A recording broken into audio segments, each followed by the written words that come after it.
오늘도 하나님의 은총을 사모하시며 이렇게 수요 찬양 예배 나오신 모든 심령 가정 위에 하나님의 은혜와 평강과 또한 소망이 넘치시기를 주님의 이름으로 축원합니다. 자, 오늘 수리문답 25번째 시간이죠. 우리 한번 우리 질문을 같이 읽어보실까요? 그렇습니다. 그리스도께서 어떻게 제사장의 직분을 행하시는가? 자, 우리 지난주부터 그리스도가 어떤 분이신가 말씀할 때 그리스도는 우리의 진정한 선지자요, 제사장이요, 왕이요. 이걸 우리가 지금 배우고 있는데 오늘은 그리스도께서 어떻게 제사장의 직분을 행하시는가에 대한 자, 우리 수요일문답의 답을 같이 보실까요? 자, 그리스도께서 제사장의 직분을 감당하시는 것은 단번에 자기를 제물로 드려 하나님의 공의에 만족하게 하며 우리를 하나님으로 더불어 화목하게 하시고 또 우리를 위하여 항상 간구하는 것이다. 여러분, 이 네 가지를 분명히 이해하셨다면 설교 그만해도 됩니다. 네, 이 네 가지를 잘 이해하시기 바랍니다. 그리스도가 어떤 분이신가? 그리스도는 우리의 진정한 제사장이십니다.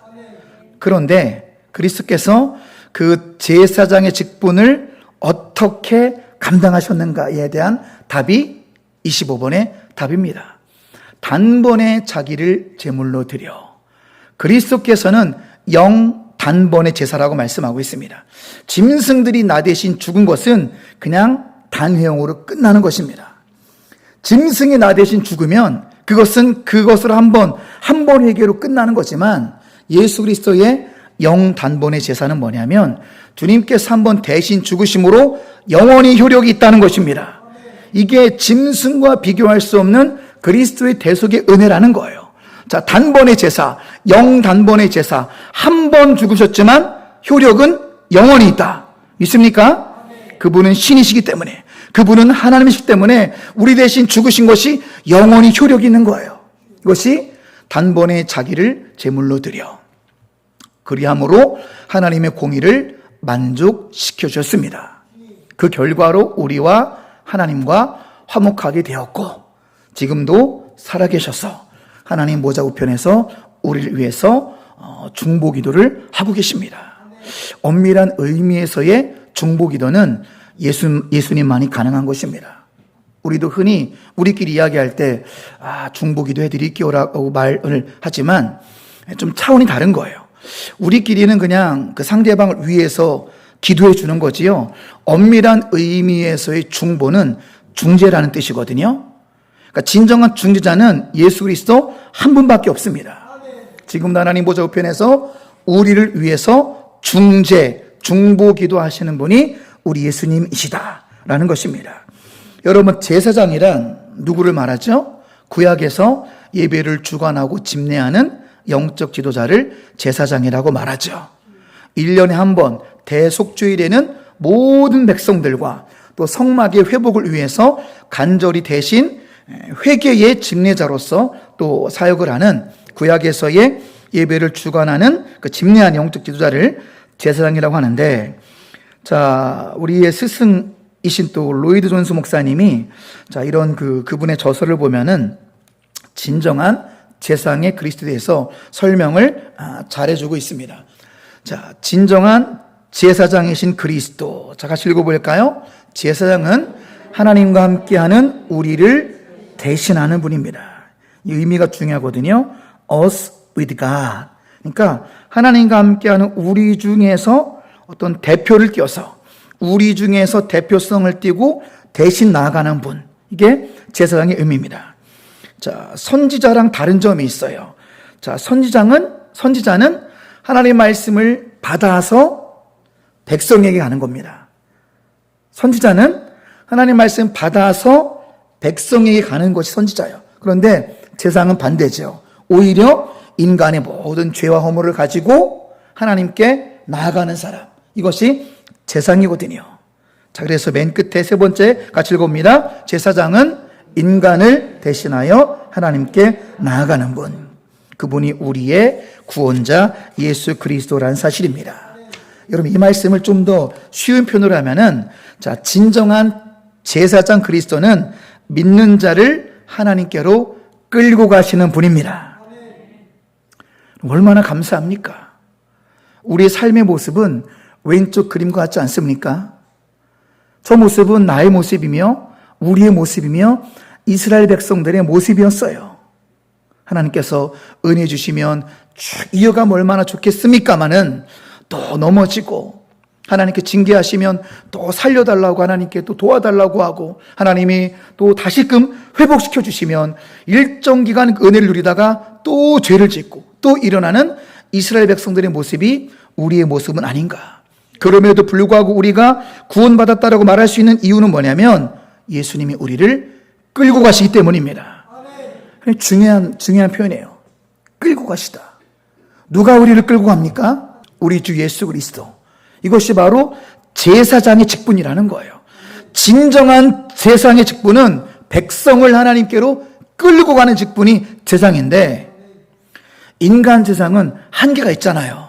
그런데 영원토록 우리가 넘어지고 연약하고 우리가 또한 때론 반복되는 죄를 질지라도 주님께서 우리를 버리지 아니하시고 우리의 정말로 믿음을 보시고 믿는 자를 하나님께로 계속해서 끌고 가시기 때문에 우리가 지금 여기까지 온 줄로 믿습니다. 진정한 제사장 예수님께 우리를 끌고 가지 않으셨으면 우리가 이 자리에 오지 못할 수도 있을 것입니다. 자, 오른쪽으로는 마찬가지죠. 우리 가정이 건재한 이유가 무엇입니까? 예수님께서 우리를 여전히 끌고 가시기에 우리 가정들이 건재한 줄로 믿습니다.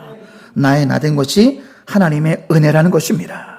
주님께서 우리를 끌고 가시고 붙들고 계시기 때문에 우리가 지금 믿노라 하나님의 백성으로 살아간다는 것입니다.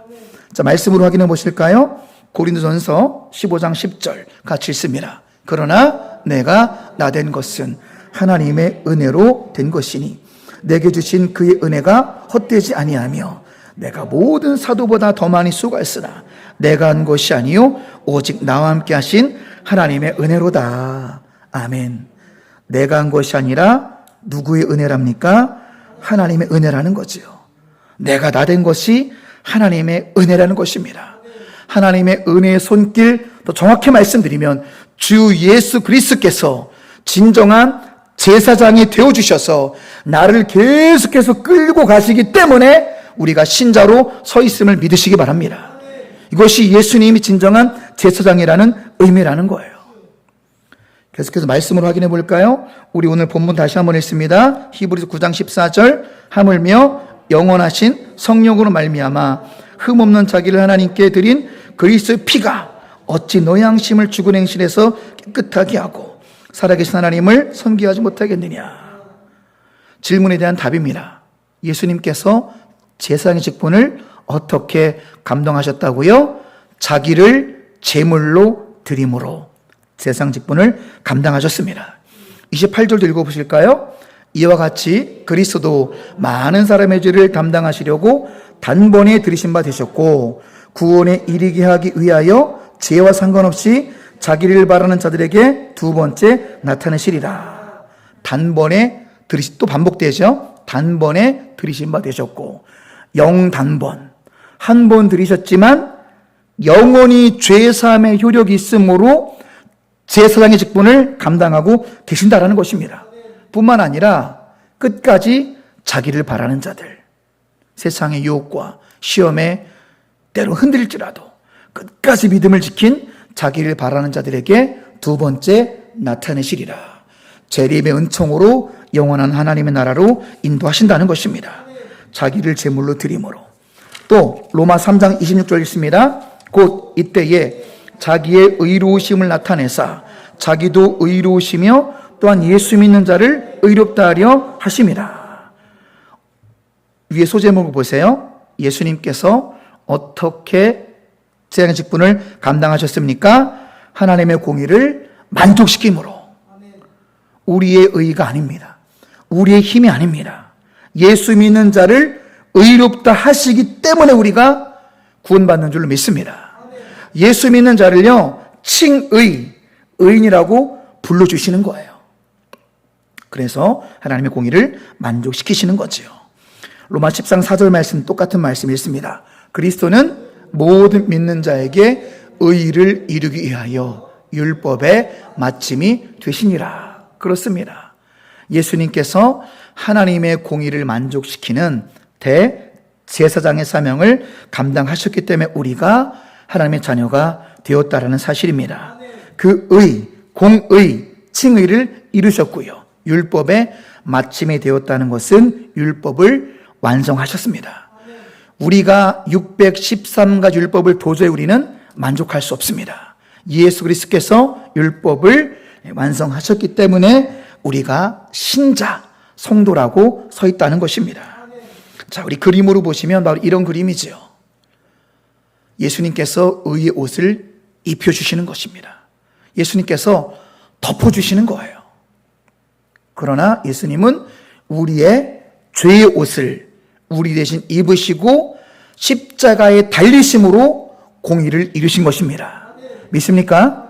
우리의 더러운 모든 죄악, 과거, 현재, 미래의 우리 모든 죄를 주님께서 짊어지시고 십자가에 대신 못 박혀 죽으심으로 우리 죄를 사해 주시고 율법을 마침, 율법을 완성, 그리함으로 우리를 의인이라고 불러주시는 공의를 만족시키신 유일하신 재상은 예수 그리스도 한 분뿐이라는 사실입니다.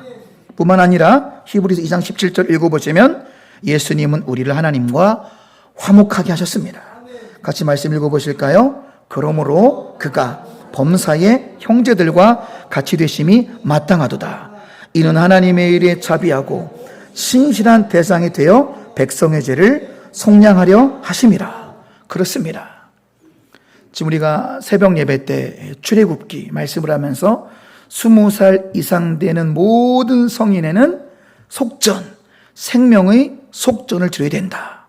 이렇게 구약의 말씀에 있는 것처럼 예수님께서는 우리 영원한 속량이 되셨습니다. 더 이상 우리 성인들이 생명의 속전을 드리지 않으셔도 됩니다. 예수님께서 생명의 속전이 되어주시고 예수님께서 우리의 속량이 되어주셨기 때문에. 속량의 뜻이 무엇입니까? 값을 지불하고 노예를 사다, 이런 뜻이에요. 값을 지불하고 죄인을 사다, 이게 속량이거든요. 예수 그리스도의 보혈의 공로로 말미암아 속량의 은혜를 받았기 때문에 우리가 하나님 백성으로 여전히 서 있다는 것입니다. 예수님께서는요, 하나님과 화목하게 하심으로, 예수님 우리의 속량이 되어주심으로 진정한 우리의 대제사장이심을 믿으시기 바랍니다. 자, 그 다음 히브리서 7장 25절 같이 읽어볼까요? 그러므로 자기를 힘입어 하나님께 나아가는 자들을 온전히 구원하실 수 있으니 이는 그가 항상 살아계셔서 그들을 위하여 간구하심이라. 아멘. 예수님은 여전히 살아계십니다. 예수님 지금 이 순간도 시퍼렇게 살아계십니다. 우리가 여러 가지 범죄에도 불구하고 여전히 건재할 수 있는 이유는 하늘 법정에서 사탄은 밀가부르듯이 계속 우리를 참소하는 그 나쁜 놈이 사탄이에요. 참소는 고소의 고소. 하나님, 쟤 좀 보라고. 교사고, 집사고, 권사고, 장로인데 저 행동하는 것 좀 보라고. 저런 사람은 절대 천국에 보면 안 된다고. 밀가부르듯 계속 이르는 놈이 사탄이 하는 주된 일이라는 거죠. 그때 예수님께서 중재자가 되시는 거예요. 중재. 이게 바로 원래 중보기도의 원뜻이거든요. 중재, 간구하는 중재, 여전히 살아계셔서 중재하시는 거죠. 중재자 역할이 구약의 제사장. 하나님과 이스라엘 백성들의 그 중재자 역할을 제사장했다면 지금은 그 역할을 예수님이 하신다는 것입니다. 아버지요, 저들이 비록 부족하지만, 아직은 연약하지만 주 예수 그리스도 아들의 보혈로, 예수 그리스도의 보혈로 저들이 다 덮여져 있습니다. 예수님의 보혈로 저들이 모든 죄가 지금 덮여져 있습니다. 저들을 긍휼히 여겨 주시옵소서. 이것이 예수님께서 지금도 살아계셔서 저와 여러분을 위해서 간구하신 이름을 믿으시기 바랍니다. 그래서 예수님만이 우리의 진정한 재상이라고 말씀드릴 수 있는 것입니다. 자, 우리가 재상 얘기를 하면은 이분을 빼놓을 수가 없지요. 자, 누구죠? 멜기세덱은 성경에 3번 등장합니다. 창세기 14장, 시편 110편, 히브리서 7장. 많은 정보를 주고 있지 않지만 멜기세덱이 하나님의 제사장이라고 말하고 있어요. 먼저 창세기 14장 보시면 멜기세덱은 하나님의 제사장이라. 또 살렘 왕, 거기서 이제 살렘은 예루살렘의 약자로 보여지는데 살렘 왕이면서 하나님의 제사장 멜기세덱이 등장합니다. 많은 정보를 주고 있지는 않지만 성경을 좀 종합해 보면은 멜기세덱은 우월한 제사장임은 틀림이 없습니다. 예수 그리스도의 구약적 모델이라고 할 수 있습니다. 자, 여기까지 정보를 주며 이제 한참 건너뛰어서 시편 110편에 두 번째 멜기세덱이 등장하는데 멜기세덱의 서열을 따라 영원한 제사장. 자, 누구를 예표하는 것입니까? 예수 그리스도를 예표하는 것입니다. 이어서 히브리 7장에 오면 예수님이 멜기세덱의 서열을 따른 영원한 제사장이다라고 말하고 있습니다. 자, 뿐만 아니라 히브리 7장 18절 같이 읽어볼까요? 전에 있던 계명은 연약하고 무익함으로 패하고. 전에 있던 계명은 이제 무엇을 말하고 있는 거냐면 이제 구약을 말하는 것인데 뭐 구약이 다 패했다 그 뜻은 아닙니다. 구약이 패했다는 뜻은 아니고 전에 있던 계명은 구약을 말하는 것은 맞는데 여기서 말하고자 하는 건 지금 제사장에 관한 것을 말하고 있는 거잖아요. 그러니 인간 제사장의 한계를 말하는 것입니다. 여러분, 인간 제사장은 죽어야 안 죽어요? 죽잖아요. 또 짐승 제물은 한 번의 제목으로 끝난다니까요. 한 번 제목으로 그럼 계속해서 우리는 교회 올 때마다 짐승을 가지고 와야 돼요. 뭐 사실 구약에서는 그 상번제라고 그래서 제사장들이 상번제 아침과 저녁으로 양을 잡았어요. 그만큼 우리 죄가 흉악했기 때문에. 그런데 예수 그리스도의 보혈의 공로로 말미암아 영원한 제사장이 계신다는 거죠. 인간 제사장은 다 죽고 한계가 있고 인간 제사장은 본인도 본인의 회개를 위해서 희생제를 드렸어야만 됐습니다. 그렇게 연약한 것이 인간 제사장인데 그런데 차원이 다른 제사장이 계시는데 그분이 바로 예수 그리스도라는 사실입니다. 그래서 히브리서 7장 22절 같이 읽습니다. 이와 같이 예수는 더 좋은 언약의 보증이 되셨느니라. 할렐루야. 언약의 보증이 되셨습니다. 우리의 소망이 든든합니다. 언약의 보증으로서 영원한 제사장 예수 그리스도, 그분은 인간 제사장처럼 죽지도 아니하고 또 그런 한 번의 희생 제물처럼 케이스 바이 케이스가 아니라 한 번 대신 죽어주심으로 그 보혈의 능력이 영원하다는 거예요. 그래서 우리가 회개 기도로 나아감으로 말미암아 주님의 죄사함의 은혜를 받을 수 있다는 것입니다. 우리 소망이 얼마나 든든합니까? 그렇게 우리를 위해서 간구하시고 중재하시고 대신 죽으신 그 그리스도 예수가 여전히 살아계십니다. 히브리서 7장 25절에 있어요. 주님이 중재하시고 살아계심에 감사하시기 바랍니다. 계속 살아계셔서 계속 중재하시는 거예요. 지금도 살아계셔서 우리를 위해서 중보하고 계십니다. 얼마나 감사한지 모르겠어요. 여전히 살아계신 주 예수 그리스도만이 우리의 진정한 대제사장이 되셨다는 사실입니다. 자, 말씀을 정리하고 마치겠습니다. 오늘의 결론은 두 가지가 있어요. 우리 대질문이 무엇이었습니까? 예수님께서 어떻게 제사장의 직분을 감당하셨나요? 그 대답을 다시 정리하십니다. 첫 번째, 1번 같이 읽어볼까요? 부활하셔서 영혼의 사역을 중단하지 않으시고, 묵상하시기 바랍니다. 주님이 저와 여러분을 위한 사역을 중단하지 않으신답니다. 여기 우리의 소망이 있는 거예요. 우리가 부족하고 또 때론 넘어지고 죄도 짓고 하지만 부활하셔서 여전히 지금도 살아계신다는 거지요. 여전히 살아계셔서 우리를 위한 사역을, 이 감사한 거지요. 우리를 위한 사역을 중단하지 않으십니다. 두 번째, 그분은 죄가 없으신 완전한 제사장이시기에 우리에게 소망이 있는 것입니다. 세 번째, 스스로 흠없는 제물로 피를 흘리신, 누구를 대신하여? 나를 대신하여, 우리를 대신하여. 원래는 십자가에 누가 달려야 될까요? 우리가 달려야 되는 거예요.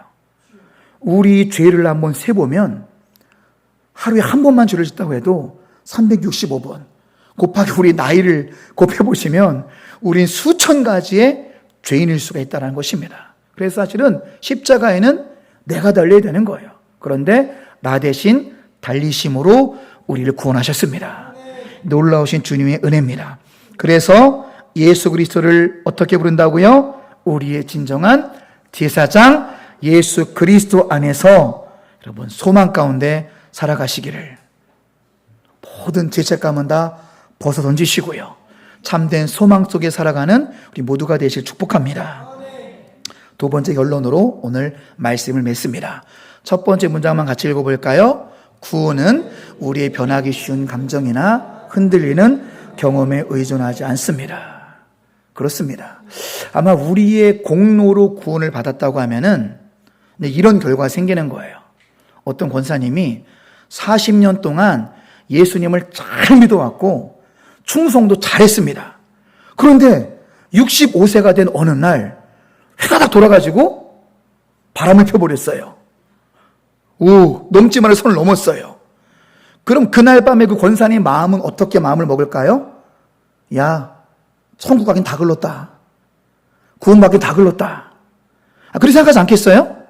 그래서 그게 어떤 신앙이냐면 자기 공로를 의지하는 신앙이에요. 내가 잘하면 구원받고 내가 못하면 지옥 가고. 물론 그 말이 맞는 부분도 있지. 우리 행함도 우리 행실도 중요하니까. 하지만 더 큰 그림을 바라보라는 것입니다. 믿습니까? 더 큰 차원의 그림을 보라는 거예요. 두 번째 문장 읽어볼까요? 우리의 구원은 자신이 하신 말씀을 번복하지 않으시는 하나님께만 있다. 할렐루야. 요한복음 3장 16절, 예수님을 믿는 자는 멸망하지 않고 구원을 받습니다. 여러분의 구원의 근거를 말씀해 주시기 바랍니다. 요한복음 5장 24절, 믿는 자는 구원을 이미 받았다. 할렐루야. 여러분의 구원의 근거를 연약한 나 자신에게 두지 마시기 바랍니다. 우리의 구원의 근거를 번복하지 않는 약속의 말씀해 주시기 바랍니다. 그리하면 평안하고 승리하고 우리가 회복의 은혜를 누릴 줄로 믿습니다. 기도하겠습니다.